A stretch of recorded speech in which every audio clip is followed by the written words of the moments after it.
омыртқа зақымданса мүше танымай қалуы мүмкін бе дейді. Әрине мүмкін.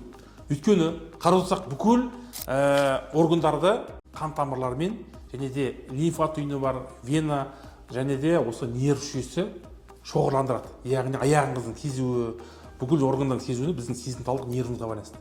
Егер де омыртқада зақымданып болатын болса, ол да жыныс мүшенің сезбеуіне, әлсіреуіне, даже зәрдің шығуын контрольда алмайтын жағдайға әкелуі мүмкін. Олай дейтініміз, өзімнің практикамда бір пациент болды, шағымданып келген, сасатитін қабынады, үйтеді, бүйтеді деп. Енді еміз эффект бермейді. Сосын сұрап бұл кісінің сөйтсек, кезінде аттан құлаған омыртқасы зақымданған екен.